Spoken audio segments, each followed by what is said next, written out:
What's up, everybody? Thank you for tuning in to another episode of Robert Garcia Unfiltered. I hope you guys didn't miss me too much last week. I had to stay in Long Beach to do some work. But for this episode, we're going to be talking about the Haney Garcia LA press conference that happened this past Thursday. Then we'll move on to New York. Top Rank had some exciting fights out there with Venado Lopez and then also Raymond Ford. And then to end it off, we'll talk about the rumors that Canelo might be re-engaging with PBC. So let's go ahead and talk about the Haney Garcia LA press conference. They finished their tour press in LA. There's been a lot of social media talk that Ryan's been posting. I don't know what's going on, honestly, but he did seem a little distracted at the press conference.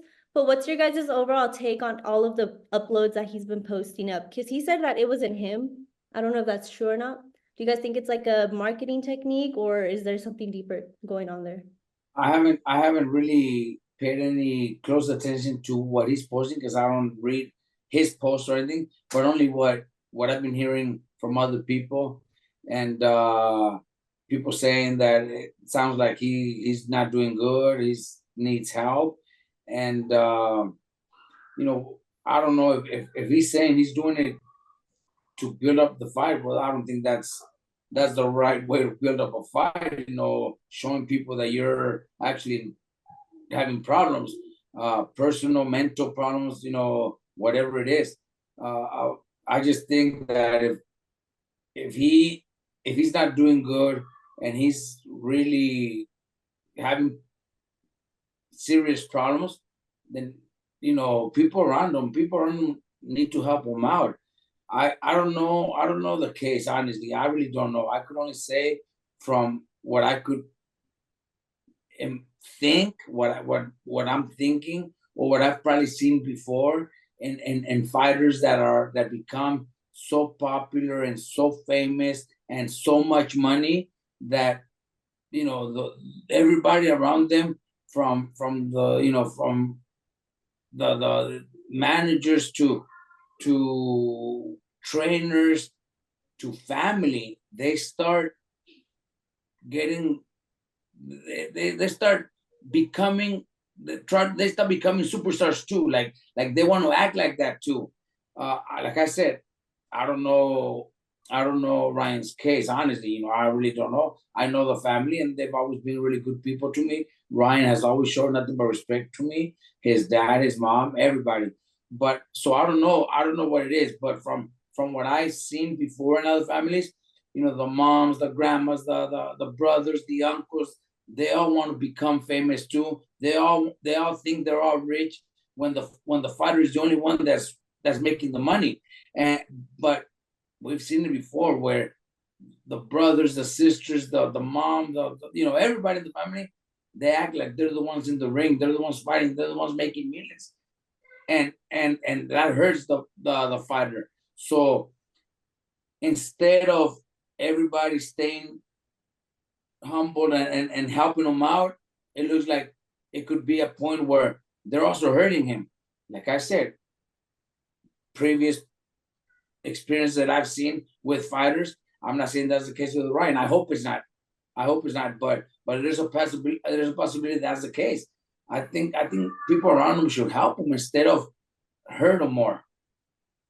Yeah, I think what you said right there at the end is a perfect thing too. That kind of um not just the press conference, but the reason I also think this fight is not the worst, but how do I say it? It's one of the main reasons why I think it's going to be a complete one-sided win. And I don't want to say ass kicking, but it's going to be a one-sided beating by Devin Haney, because these guys are polar opposites. Devin Haney is chasing greatness. He is a dedicated fighter whose dad, while being outspoken, everything he's done and everything he's done up to this point has been to better his son, to better Devin Haney. He pushes him to take the tougher fights. We saw recently the sparring videos came out of him and Gervonta Davis. I believe I read that Devin Haney was somewhere like 16, 17 years old. His dad's already making him spar guys like Gervonta Davis, who at that time was, I think, like 21 years old, already one of the top prospects. He's been in the ring with Lomachenko, with Regis Prograis, Cambosos. The way they're moving his career is the dad is the focus is on making Devin Haney a better fighter. The focus is on perfecting Devin Haney's legacy and making him one of the greats. Whereas you have Ryan Garcia, who's more of a social media star, who's always kind of been distracted outside of the ring, doesn't really find his footing with one good trainer. He was with Eddie Reynoso, and I know there was rumors and stuff, but it's 100% true. All the stuff that they said that he couldn't handle being in a training camp like that because he's not focused enough. He's not as disciplined as he should be. The fights that he's taken where Devin Haney kind of called him out on it at the press conference. He said, "Who have you beat?" and this and that. And he really brags about beating someone like Luke Campbell and Fortuna and these guys who, not to say anything bad about them, but they're not the top guys, like Devin Haney's been in there with. He's more of like a built up kind of social media guy. And then the people he has around him, it seems like you said, they're more focused on trying to just kiss his ass and be yes men and just keep him happy than trying to put him in his place and make sure he's on the right path. So I think he really needs to get a lot of stuff together before the fight. I think nothing's going to change. He's going to go in there. He's going to get beat up for the 12 rounds, maybe even get stopped by Devin Haney. But they really need to get stuff together. The one person I think in this camp who probably has the power to do that and probably could do something, but because of previous experiences that he had with Adrian Reynoso is Derek James. I think Derek James is one of the best trainers in boxing, but he needs guys like his Derek James. One of in this fight with Devin Haney, if you were to tell me who has the advantage in like I just said, almost every aspect of the fight, Devin Haney has the advantage over Ryan Garcia, except maybe punching power. But besides that, everything goes in Devin Haney's favor. And if you tell me who has the better coach in this situation, I would say Devin Haney, because him and his father have a great connection.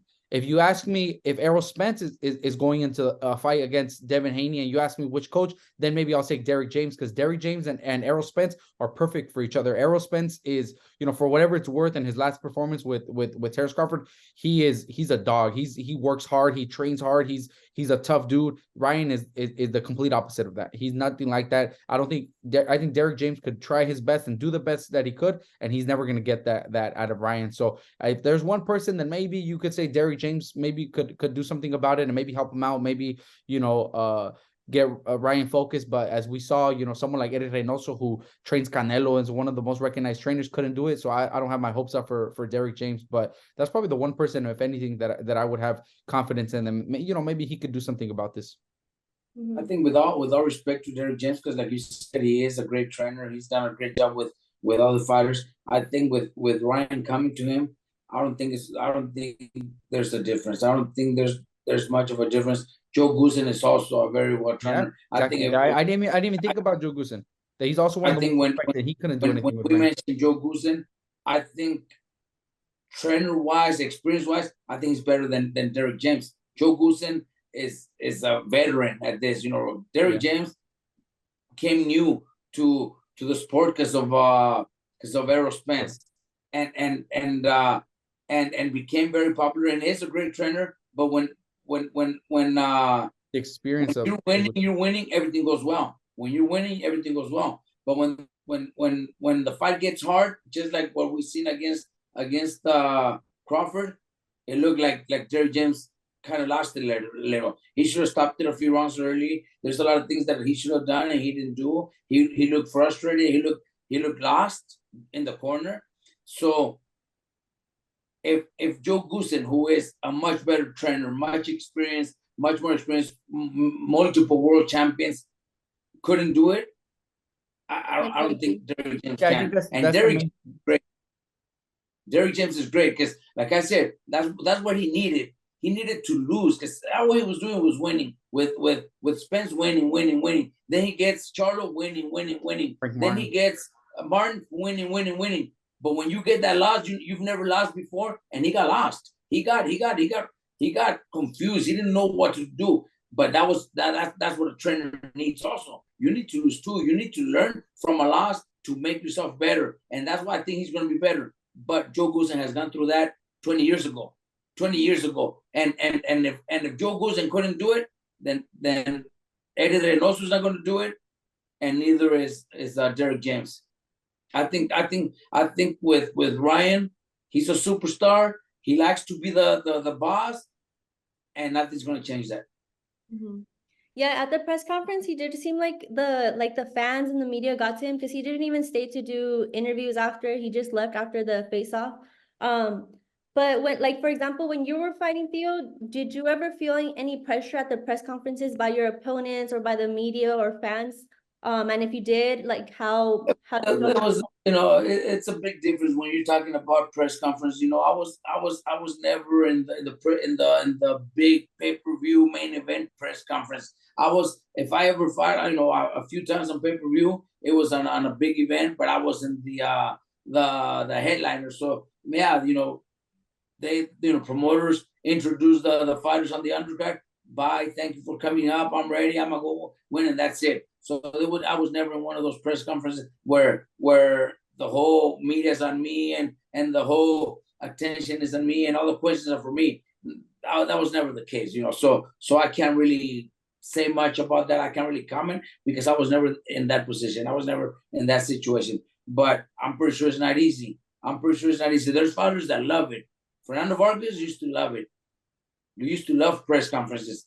Brandon Rios used to love press conferences because they already knew they were going to talk shit. They already knew they were going to back it up, and that's their style. With Ryan, I think it's totally different. With Ryan, from what we see, we read, we hear, and everybody saying he's got mental problems, he's got issues, and that's not going to, him trying to play the brave man part, the going up to him and pushing him. That's not Ryan. That's not Ryan. That's something that I could tell you, and I know is not really Ryan. I know a lot of people that know him since he was a kid, and everybody says that's just not Ryan. Ryan didn't grow up like that. What advice would you give him if he's watching? You know what? For his own health and his own good, leave boxing. Forget about the sport. Forget about go. Not, I don't want to say hide, but go somewhere where you're gonna be out of social media, out of fans, out of just where people might not even know you. Spend a few months over there. Clean yourself out. If you do have a drinking problem and whatever it is, clean yourself out and come with only the people that are close to you that want to help you, not the people that are. I think the people that are close to him are the ones that are doing hurting damage. I agree. That's why you have to get away. Maybe, I don't know, maybe a girlfriend, maybe a best friend, maybe somebody that really wants to help you, somebody that wants to do good for you. Because I think he's surrounded with people that are actually hurting him. Get away from boxing for a few months. Just relax. Don't get on your phone. Something. He needs to do something, because if not, it's just gonna get worse. But first, he should do the Devin Haney fight. He should go take his ass whooping like a man. Let Devin Haney kick his ass. Let Devin Haney win the fight, and then he could go retire. I don't. I think that I really believe if the fight happens, I think it will be his last fight. Yeah, I think so too. He's gonna cash out. He can fight Rollies. He can fight Rollies. No, I think he's still making a lot of money fighting Rollies. I think he'll cash out and retire with $100 million in his bank account. Why not? I don't blame him. Shit, made a lot of money, and he was never really that talented fighter. That he became famous, and he's worth a lot of money because of his popularity, social media, and all that. But he's never even been a world champion. So it's not because of his boxing accolades. He obviously did something great and did something really good. He's made a lot of money. Go out there, get beat, and make all the money and retire and do other stuff. He could still make a lot of money being a model for fucking Calvin Klein underwear or something. You know what I mean? This fucker could make a lot of money on social media, whatever he wants. That's what I would tell him to do. But if he's really worried about his health and not taking a beating, don't even take the fight. That's why they got Barbosa on the undercard, because they knew something could happen, and Barbosa is there to step in, and good for Barbosa too. He deserves it. He never got that opportunity fighting with Top Rank. Now, he already had one fight for Golden Boy. Second fight, he could already fight Devin Haney and have a big fight. You know what I mean? That's why they have him on that card, because something happens, which they expect something like that to happen. There's Barbosa jumping in. That was actually gonna. Now that you brought up Barbosa, I was gonna ask you, what does that say about him that he's willing to step up to take the the A side of the fight if the fight does come up. All right, it doesn't say anything about him, Ava. No? It doesn't say shit yeah. about him. That's a lot of fucking money. No, he's there to fucking get a payday. Because that Haney will beat Any him. fucking boxer in the world's gonna do that. Respect, but he wants that big fight. What when he came out of his last fight, I think he approached everybody in the audience. Yeah. Trying to fight with everybody. Obviously fighters in his weight class. He approached everybody, challenging everybody, and acting, wanting to fight them. He's doing what fighters do to get a big fight. Yeah. And he's doing it. And he might get it if Ryan pulls out, he's gonna get it. Yeah. He's gonna get the biggest payday of his career. Yes. He's gonna get a lot of attention. Yes, but I don't think he wins. But and he's Southern California, so I don't wish him bad. But he's what do you think about his stepping in? That doesn't mean he's brave. He's no.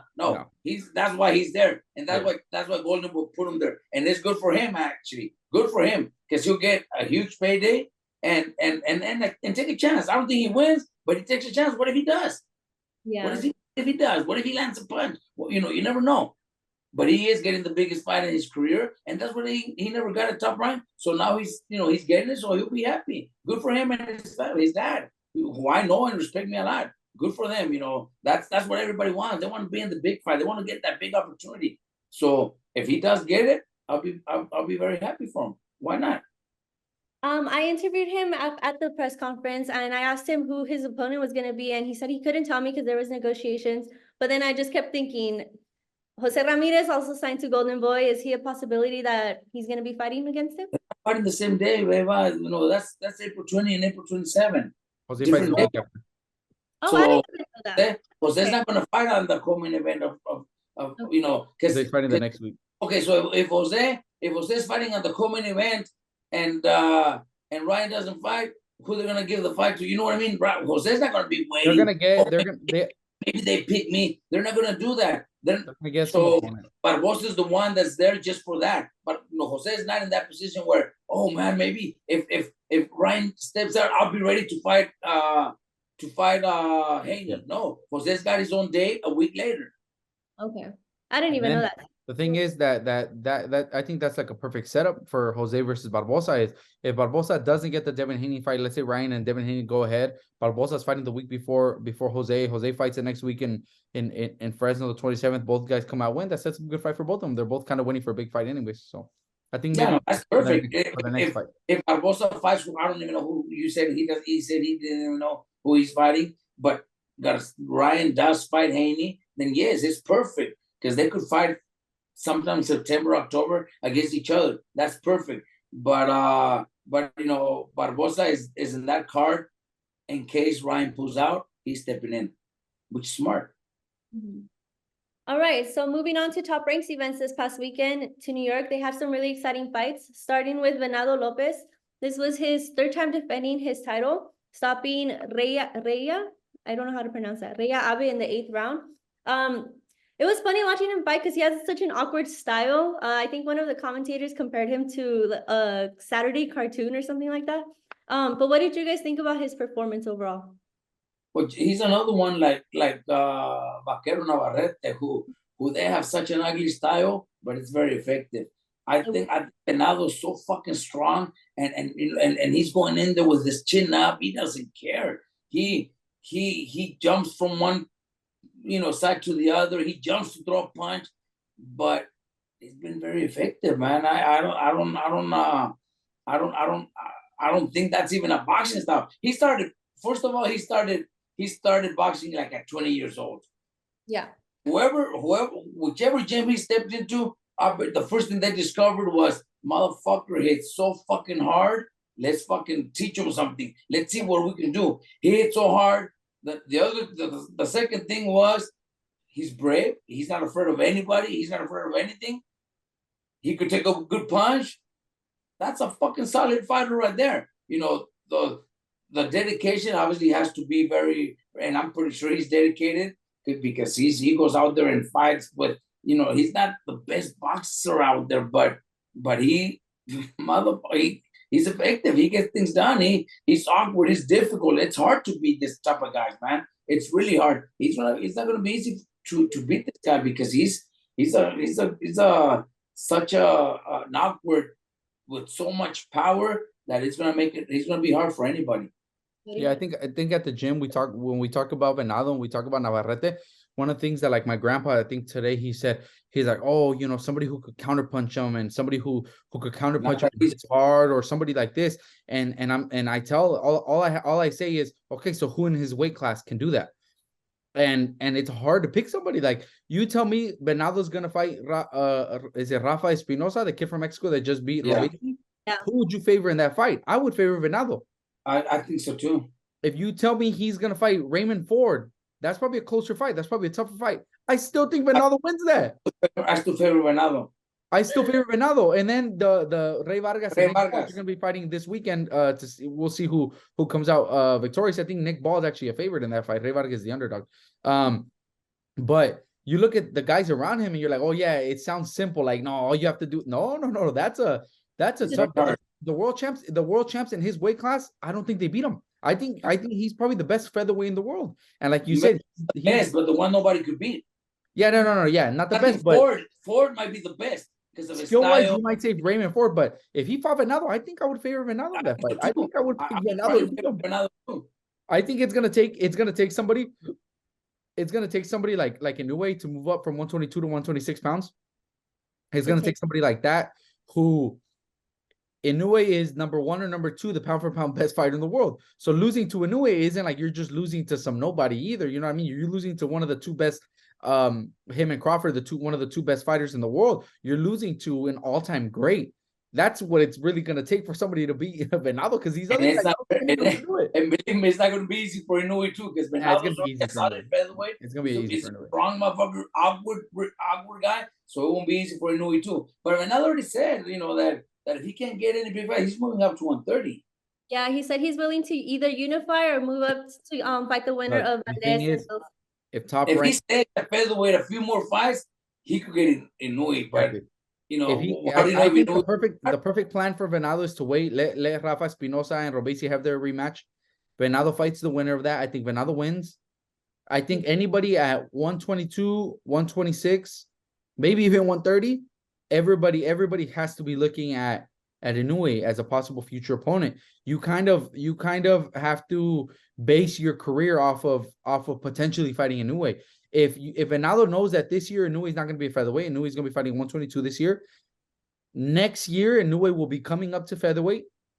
And if you're the guy that's with Top Rank, Inoue already works with Top Rank when it comes to the United States. That's the perfect fight for Inoue to do at featherweight. Venado's probably the most popular guy in the weight class. He would be the biggest attraction. I think if Inoue comes to 126, that's the biggest fight for Inoue. It's a Mexican who has a good following himself. I think that's the perfect fight. If Top Rank sits down with Venado and his management and his team, they tell him, hey, look, the biggest payday, the biggest fight for you is if you wait for next year, wait for Inoue. So he fought it's March right now. He takes another fight sometime in the late summer or early fall, and then you just wait till early next year to fight Inoue when he comes out to featherweight. You know what I mean? I think that's the perfect plan, the perfect setup. If he wants to go up to 130, then I think a fight with Oscar Valdez that he mentioned would be a great fight. That would be a big fight, a big payday for him as well. But I think the biggest payday for anybody under 130 pounds right now is Inoue. So you do whatever you can to fucking wait for that fight. You would favor Inoue for that? I favor Inoue over everybody probably up to 130 too. Dang. What about him with Valdez? Who would you favor in Venado and Valdez? Valdez. I think I favor Valdez now. What about you? Valdez and Valdez I think because Valdez being the bigger guy, I don't think he's stronger, but I don't think he's bigger either, Pita.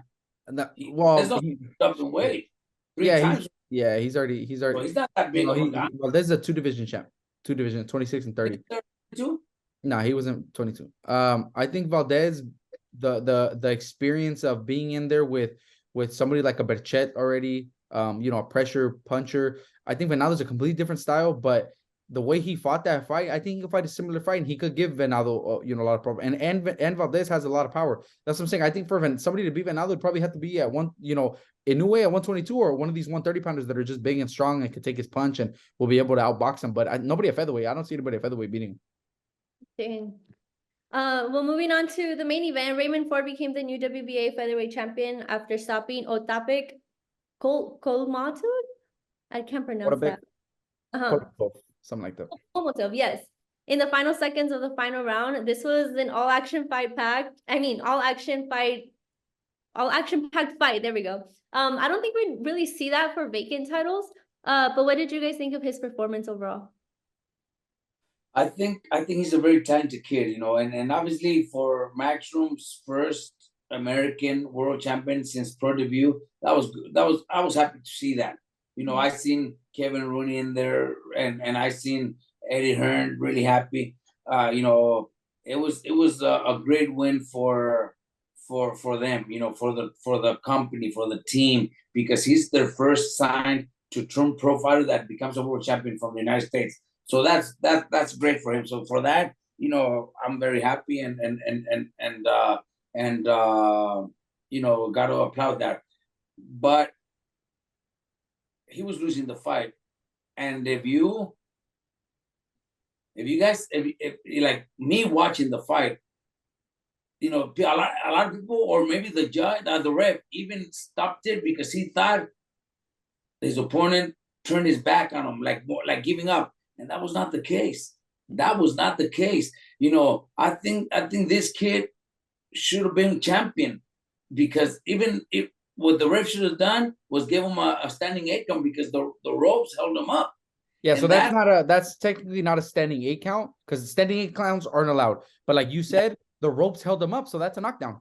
Exactly. So yeah, so like he didn't go down because of the ropes. So it is a knockdown. I think the ref should have given him a count. And he would have survived that count, and the bell would have rang, and he would have become champion.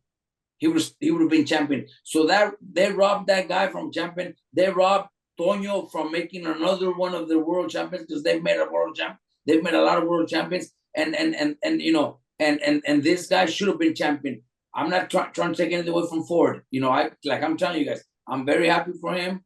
You know, since they signed him, you know, we know who he is. And he fights for Matchroom, and you know, and I'm happy for Matchroom. But because I've seen a lot of social media, well, the ref did the old school, you know, style where you turn your back, you know, you're giving up. He did not turn his back purposely.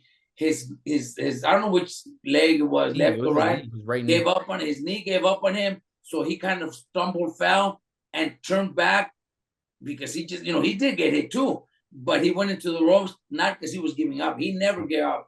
He was never going to give up. And I think the ref stopped it because he turned his back. Like a lot of, you know, if you turn your back, yes, you're giving up. He was not giving up. It was his body and his knee gave up on him. So he actually, his back turned, not on purpose. And he went into the ropes, and the ref stopped it. I think the ref should give him a count. And if that would have happened, the kid would have still been a champion. I don't know if he's a kid, the guy, he would still been he would have been a champion now, okay, because he was ahead, and even with the knockdown, he would still won the fight. Yeah, it sucks. It sucks in this situation because, like you said, you have two guys that but also don't take nothing away from Ford. He did. Yeah, that's one thing that I respect about him, because he knows he's behind. He knows it's a very close fight, and he went out there the last round knowing I got to knock this fucker out. I need to win by knockout. And he did what a real fucking fighter does, what a real warrior does, and he got the knockdown. He got the knockout. So good for him. It's not his fault. No. And that's what I was getting to, is that it sucks in this situation because you have, like, and for us, like us watching the fight, I had the same kind of sentiment that you did, where I'm watching the fight and I see Raymond Ford, and I see a kid that we've seen kind of develop, because we've been on a lot of shows with him. We had Alexis Espino that was signed with Matchroom. We have Bam, Mikey fought at Matchroom. I don't know how many of those guys fought on the same card as Bam, but they've been on cards together a lot. So we've kind of seen him develop with Matchroom. Kevin Rooney and these guys are really good people, really cool people. I was really happy to see them win the fight. But then you go to the other side, and you know, Toño Diaz is the head trainer. These guys from Uzbekistan, you know, I've been over to Toño's gym with taking sparring. He's came to our gym a lot. I see how hard these guys work. You feel bad that it sucks saying it, but I think the same thing. I think they stole the fight from the kid. I think Raymond Ford had nothing to do with this, so you don't take anything away from his victory. I hope that comes across, like, that we're happy for Raymond Ford, we're happy for Matchroom, we're happy for, you know, for the whole team, for him winning, for him, his dad, his trainers, his coaches, you know. But if you look at it with no bias or no nothing, the same thing. I don't think he was hurt from a punch the first time that the first time it looked like he stumbled. I think his knee looked like it gave out on him. I don't think the punch was something that was solid enough to really hurt him, but I could be wrong. It looked like he stumbled a little bit. Then he gets hit with another quick combination. Maybe that last punch kind of hurt him, and he stumbled into the ropes. He like my dad said, he didn't turn his back like wanting to quit. He stumbled because his knee was giving out, and he kind of landed on the ropes, and they could have gave him they could have counted a knockdown. Again, standing 8 counts are not allowed in most states and probably in all title fights. I don't know the exact rule, but standing 8 counts are not allowed in professional boxing in most cases. So not a standing 8 count. But when the ropes hold you up, that's considered a knockdown. So they should have gave him a count. They should have counted. That would have ended the fight. There was 7 seconds left. That would have ended the fight, and he would have been world champ. Again, Raymond Ford, congratulations, and he earned it himself because of the way, like you said he knew he was down. He didn't know, but even not knowing, as close of a fight as it is, he could have been up. He had no idea what the scorecards were. He went out there with the mentality, I have to stop this guy to win this fight, and he earned that world title. But again, looking at it unbiased, the same thing. I would have, I wish the ref would have. Not that I wish he would have done it, but the right thing I think would have been for him to count. Mm-hmm. Is it difficult to judge fights with an unbiased opinion like that? Yeah, because it's different for us. A lot of people, I know one of the things like we get not discredited, but we get like people online always like saying, well, you pick this guy to win or you pick that guy to win. We're in a different situation than most people. Like, we don't really judge fights just directly off of, oh, you know what, this is who I think is going to win. When Ryan was fighting Tank, I don't know Tank. Tank's I've met him probably twice. He walks into the locker room with Mike because of that guy Lauren. Walked in, said what's up to Mike, left. That's it. That's how I know Tank. Ryan Garcia, we've known him since he was an amateur. If anybody asked me going into that fight, I was saying I'm rooting for Ryan. I want Ryan to win. That's who I want to win the fight. We personally know him. If you would have asked me, are you going to bet money? I'm probably going to bet money on Gervonta Tank Davis. But if every time somebody asked me, it doesn't matter if it was Ellie or any report, whoever it was, I'm behind Ryan Garcia. That's how, because we know most of these people, in this situation, we're kind of in the middle. Like, I wanted Toño to win and their guy, and I'm rooting for them. But then I see Kevin Rooney and I see, Raymond Ford and his dad, and I've seen them in a lot of shows, with Espino, with Bam, with Mikey and all these guys. And I'm like, you know what? It would be nice to see him become world champ. But then I see Toño and I'm like, nah, I want Toño. You know what I mean? So we're kind of stuck in the middle. So it is really hard for us to be completely unbiased in some of this stuff. But yeah, in this situation that's the perfect example of, like, I don't even know who to root for. So just let the best guy win. And in this situation, I think Raymond Ford, or like I said, deserved it. But I think Otabek should have gone home a world champ. Dang. Raymond Ford improves to 15-0 with 1 draw and 8 knockouts. With that record, how do you feel about them moving fighters so quick into a world championship like that? That's what lately, this last, I think last 10, 15 years, I really don't know why, there's the promotions are working so well. There's so many fighters, so many talented fighters, but they do push them a little bit faster than they did before. You go back to fighters' records and, they never fought for a world title before 25 plus fights, when they were 14-0, 15-0, they were still fighting 6 and 8 rounders. And it's just the way, and these are great fighters. I'm not talking about, gold medalist Olympians like Lomachenko, no, they develop fighters before a lot. They would take their time much more than they are right now. By the 10th fight, they're already expecting them to be fighting 10 rounds and solid fights. It's tougher now, but you also have to have, the fighters to be able to do it. It's hard, but if I have my fighters, I would rather develop and take it easy and slow, take my time. But you got the other fighters that are same level, same age, same experience, already accepting those fights, and I'm not accepting them, but they are. Then it kind of makes us kind of say, fuck it, we got to do it too. There's nothing we could do. Bam had 14 fights. Right now, Arturo Cardenas only has 13, 14 fights. and he's already fighting 10 rounds. So it's just different the way promoters are working right now. They're just pushing him a little bit faster. But like pushing back on that a little bit is I think back then you also had guys doing like Fernando Vargas became champ at like 14 fights. You know what I mean? I think it has I think Raymond Ford is one of these guys who how old is Raymond Ford, baby? I don't know if you could look that up or if you know that right now. I think he's 24. Let me see. Let me double check. So I think what it comes down to is a lot of it comes down to like amateur background. 24. 24. So he's really young. They posted text messages matchroom between Raymond Ford and Eddie Hearn when they signed him. He was training and trying to go to the Olympics. Was it like 4 years ago? And for whatever reason he chose not to. That tells you he had a big amateur background. Like if you're training and you're going to the Olympic trials, you're one of these guys that's probably one of the top 8 amateurs. You probably had a good amateur background. I don't know exactly what his amateur background is, but I would assume he has a good amateur background. I think that's when you move guys a little bit quicker. You know, you think of guys like Oscar De La Hoya, Fernando Vargas, Floyd Mayweather. These guys were world champs 3 years into the professional career.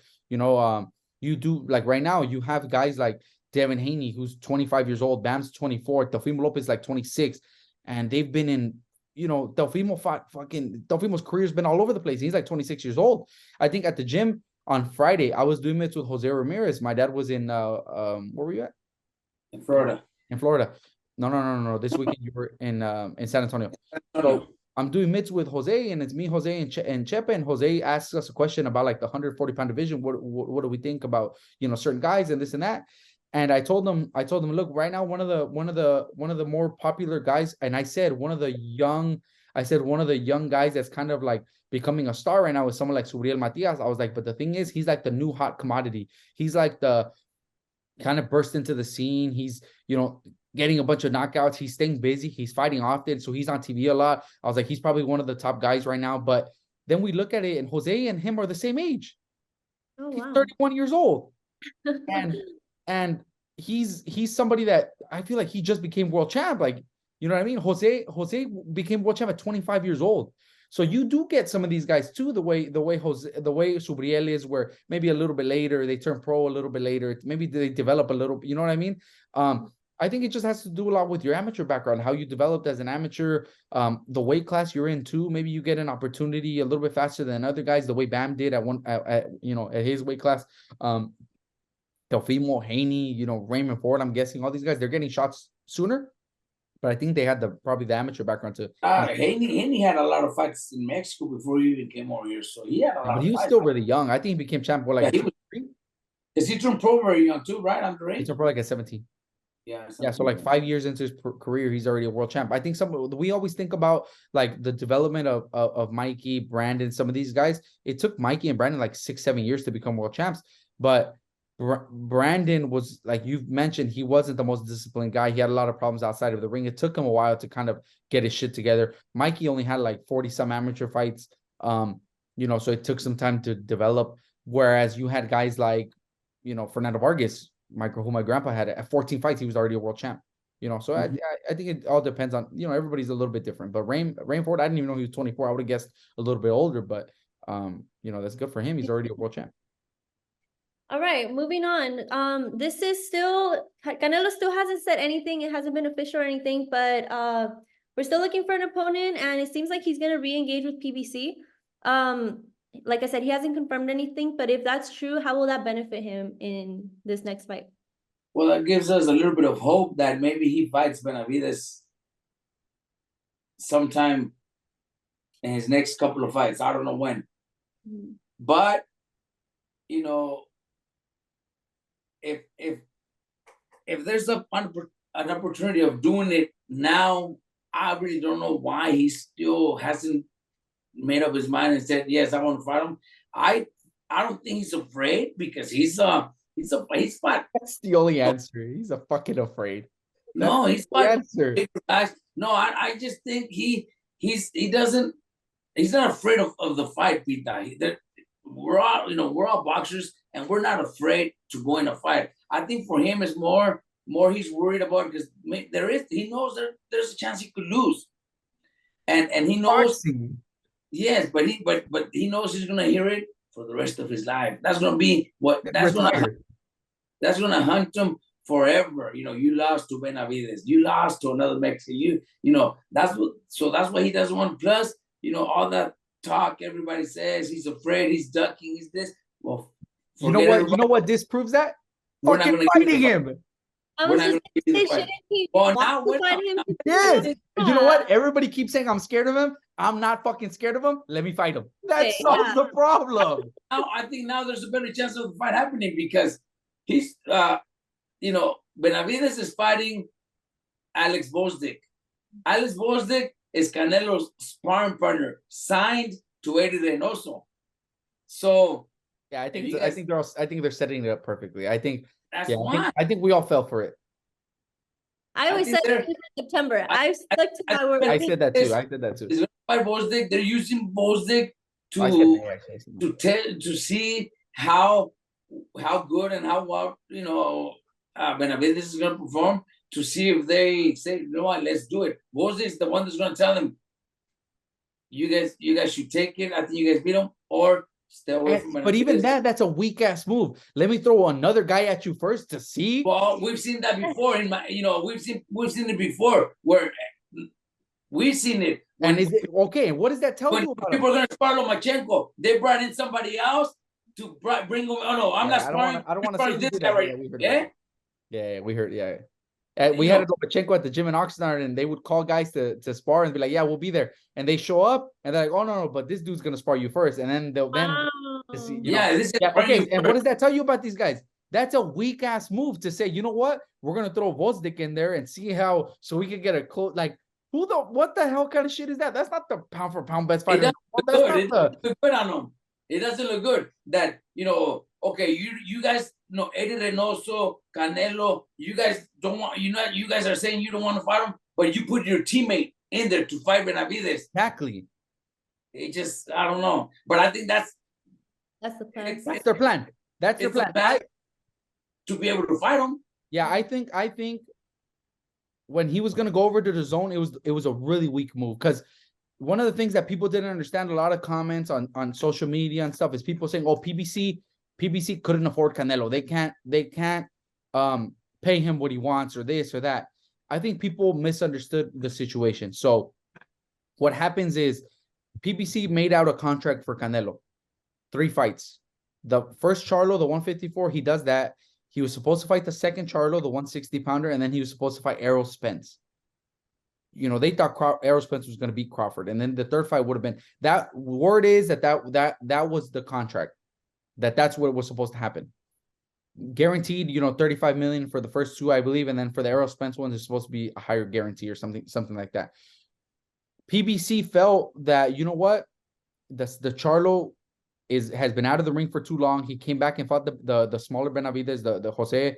He didn't look good. That fight's not going to sell. So they go to Canelo and tell him, we can guarantee you 35 million, but it's against Munguia or it's against David, or you know what I mean? I think rumor is David came out and said it, and these guys, they were offering him over $55 million to fight David. For Munguia, they would pay him $35 million guaranteed, because they know they'll generate that money. What kind of idiot people want PBC just to throw money away too? Like, oh yeah, we'll pay you. No, they tell Canelo straight up, we don't have the $35 million for Charlo. It's there for Munguia. So when that happens, Canelo has the right to, to do what he did and leave. Like what he did, there's nothing wrong with it in terms of just like business, like where you look at it and you say, no, you guys are at a breach of contract. I have the option to leave now. So he did it. But if we're looking at it now in terms of a sport, in terms of competitiveness, and they tell him, okay, we can't give you the Charlo, but we'll give you this to fight Benavides. And he says, nope, I'm leaving. You know, that tells you that he's really not looking to fight David Benavides, because he could easily make that happen. The thing that people don't understand is Canelo can make whatever fight, obviously, except for that Charlo fight. If a fight sells enough money, he could pick who he's going to fight. So if he doesn't fight David, it's because he's not picking David. That's the thing that people don't understand. If he's not fighting David, it's because he's choosing not to fight David. Because if he went to PBC and told them, you know what, we can't do the Charlo fight. Okay, May, I want David Benavides. How much can you pay me? We can give you $50 million. Okay, let's do it. I'll fight David. Canelo has the power to do that, and he can make it happen. He's the only reason that the fight's not happening. Because now the reports are that he's going to come back to PBC, which shows you that the money was there. Shows you that the money was there if he comes back to fight on Amazon and for PBC, and he's going to fight Munguia. So the money's there. And then, but rumor is now that what they're holding back now is that he wants Munguia in May, and he wants the other Charlo in September now again. Like that's he's insisting on the fucking Charlo, the 160 pounder. Instead of insisting on, okay, David Benavidez, Munguia, and then David Benavidez. But the one silver lining, the one thing that gives me hope is that, like you said, they're going to fight Vosdick, who's part of Canelo's team, which I think if it does end up happening in September with David, I think it's a weak-ass move from Canelo where they say, you know what? You're not going to fight Canelo, but we'll give you our teammate Vosdick, and then like using it as like a, let's see, what kind of pound for pound guy does that? It's like going to fucking Bomac and telling him I want to fight Crawford, and he says, you think Bomac would do some shit like that? And he'd be like, oh, you know what? Let's throw fucking who have they trained? They were training Maurice Hooker for a little bit. Let's throw Maurice Hooker in there with you so we could get a closer look. They're not gonna do that shit. They're not gonna do that. If somebody comes, you know what I mean? Like they come to the gym and they say, hey, we want to fight Raymond, or like, no, we're gonna put one of these younger guys in there with you to get a look at you first. No, you want fucking Raymond, you're gonna get fucking Raymond. You know what I mean? Like who does that? It looks horrible, you know. And it sucks to say because Canelo's supposed to be this fucking, you know, we have a fucking Mexican that calls the shots in boxing, but he looks weak doing all this stuff. I don't like it, man. You know, I don't like it. I mean, all of the ones that are on top were picking the shots. Yeah, they all called, yes, but okay, so like the thing with like Mayweather was maybe he didn't fight certain guys at the right time, right? Like maybe he waited till Pacquiao was older. David Benavidez is younger than Canelo. The longer he waits, the worse it's gonna get for him.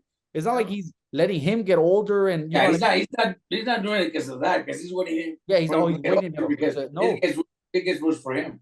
And the thing is that this is the biggest money fight for Canelo too, and there's no other fight. Like people can say whatever they want. For Canelo, money doesn't mean nothing. I know that doesn't motivate him, but that's the biggest fight. It's not going to change anything. You know, he's already worth 500 million or more. I don't even know. The problem with this is that he's the undisputed champ. He's the undisputed champ. He has all the belts. If he doesn't want to fight David, or if that's not, then vacate the WBC title. If you don't want to fight Morrell, vacate the WBA title. I'm not telling him to fight Morrell because that fight probably doesn't generate the money that, you know, that fight. Okay, I understand. David makes money. So makes money for Canelo. That's the biggest. People can say whatever they want. That's the biggest fight for Canelo. Vacate the WBC title. Vacate some of your titles if you're not willing to fight the number one contenders or the mandatories. Just vacate the title then. Yeah. I was gonna ask something regarding Vosdick because he used to train in the Oxnard gym, right? How do you see that fight with David? We got Vosdick since he was training. Since he made his pro debut, you know. Then when we moved to Riverside, obviously he stayed with Marcos, and Marcos is training him.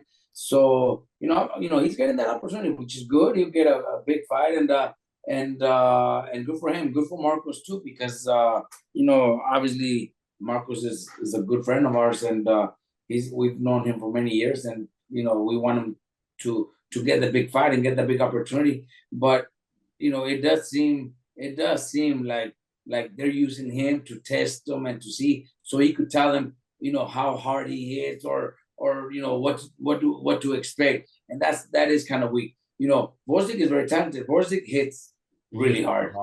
He hits hard. You know,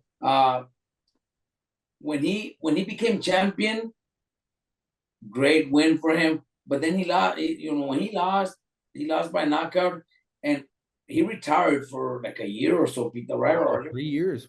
He retired for a while. And then when he came back, he hasn't had like those type of performances that he had when he was getting ready before he became a champion. Beat like Adonis Stevenson. Yeah. Before, you know, he used to. Wow, he was a bad dude in the ring. But since then, since he came back, he hasn't had his best performances. So I don't know. I know, you know, not getting this opportunity, he should train very hard. He knows it's a big opportunity. He should train very hard, and Marcos will do his job, training him, prepare him. So, you know, I'll be cheering for him. You know, I also like the Benavidez's, but my heart is with Marcos and with Vosdick. he does have the talent. He does have the power. So let's hope that he goes out there and puts a good fight. And honestly, I would love to see him win. Yeah, this is one of the fights that we were talking about earlier about like it's hard to be unbiased, where like you said, Vosdik, since he's not somebody that's taking a lot of punishment in boxing. Like people don't understand how, he had the one tough fight against Beterbiev, retired after that for 3 years, came back. He's had a few wins where, like you said, he hasn't looked spectacular. He hasn't had great performances yet, but maybe all it took was maybe for him to get a big fight. Maybe he needed something like this, like a David Benavidez or something to kind of motivate him, to kind of, make him train harder, and he's going to perform better, hopefully. One of the things is I hope people understand, like I am, we're talking about hopefully David and Canelo fighting in September and this and that. I hope now, because he's fighting Vosdik, I hope Vosdik wins. I hope that that doesn't happen now, because Vosdik is training with Marcos. He used to train at the gym. I'm 1,000% rooting for Vosdik to win this fight now, because like I said, he's a cool dude. He's, we helped him out for many fights. He's talented. That dude is the hardest puncher I've ever done mitts with. And he has a really, really good chance to win. Now, we don't know what, if like you said, maybe he's came back and maybe he just isn't the same fighter that he was before. But you know what? Right now that we're talking about him maybe not having his best performances, maybe it's because of the type of fighter he's in front. Remember, he used to do that. Remember? That's what I was going to tell you. Talk about it in the locker room. I remember this one fight he had when he was barely, he was already, he was a medalist. He was a bronze medalist. So he never came in, taking their time, picking the right opponents. No, they kind of, pushed him also to fight real, solid fights. And I remember there was this one fight where he knocked the guy out like in one round. And we're all happy, we're all celebrating. He didn't even want to raise his hand. When we get to the locker room, he was mad. And I told him, Alex, why are you not happy? You just won by knockout in the first round. And he told me, Robert, this is fucking embarrassing. I don't want to fight those type of guys. If I came to the United States to become a world champion, I'm not going to be a world champion fighting those type of guys. I need to fight better guys. I need to fight guys that are going to challenge me. He was not happy. He didn't even celebrate. He was mad at his team, his promoter at that time, Top Rank, for putting him against somebody like that, because he said, I didn't come to the United States to waste my time. I came to the United States to become a world champion, not fighting this type of guys. So maybe, this fights he's had, they picked the opponents for him to win. Maybe that's why he hasn't performed. Maybe against Benavidez he's going to perform. And hopefully, and like I said, I would love to see him win. That just pumped me up. Vosdik is going to fucking win. Holy shit. Dang, that'd be crazy. That'd be cool. He did say that. That was badass when he said that shit. Because we were all happy in the locker room. We're like, hey, badass. He's like, what? Think I'm fucking happy with that shit? Yeah, that was badass. It's like that saying that they say, iron sharpens iron. Yeah, like, I think he's gonna fight a good fight. I think he's gonna give David a good fight. I think so too. He's big enough, I think he will put up a good fight. I don't think people understand how hard that dude hits. He's hard. That dude is fucking hard. Ask Brandon how hard he hits. Why? What happened there? Brandon ended up in a fucking neck brace for like a week. No way. Because Brandon's stupid. Brandon was a fucking welterweight. Brandon always, at that time, he was probably a 140-pounder, remember? Nah, he was a welterweight already. Because Brandon was always, how hard that fucker hits. We're like, that fucker hits hard. Nah, I think I could take his punch. And one day he's like, fuck this, I'm going to spar with this fool. So Brandon puts up his gear. He gets in the ring to spar with him. And Alex is just working with him, boom, boom, just touching. And Brandon's like, hit me, come on, fucker, hit me. Cussing at him. These guys are guys you don't like in Spanish, like we say, no te lleves con ellos. Like they're different. You don't cuss at them. You don't like. They're very serious. They're serious, and then he even told me, Robert, Brandon called him a pussy. Yeah, come on, pussy. So I guess because you don't was like, all right. You don't fuck with them like that. They're cool people, but they're really serious when it comes to even the word motherfucker. We use it all the time. Yeah. Hey, motherfucker. They don't like they don't like that. And Brandon like, come on, hit me, pussy. So he hit him. Boom, left hook. Brandon's fucking legs wobbled and shit. Why'd you guys let him go in there with him? Brandon doesn't fucking listen to anybody. He fucking made himself go in there. And Bozek hit him with the straight right hand, and Brandon was like in a neck brace for like a week. What did he say after? Shit. What did I forgot Bozek about say that. Oh, that was bad. It felt bad, but he's like, you asked for it, bro. You asked for it. What the fuck? That's hilarious. Oh my god. All right. Well, those are all of my questions. Do you guys have anything else that you guys want to touch up on? No, I think just tune in this weekend. I think Anthony Joshua, Francis Ngannou. Hopefully, Anthony Joshua knocks him out so we can stop all the fucking MMA people from saying that Francis Ngannou compete with boxers. So, you know, good luck to AJ. Okay. I think AJ is gonna knock him out. AJ's gonna fucking knock him out. 2-3 rounds, no problem. Yeah. Awesome. Okay, well, there you have it. Thank you guys for tuning into this episode. Don't forget to like, share, leave your comments, and then we'll see you guys next time.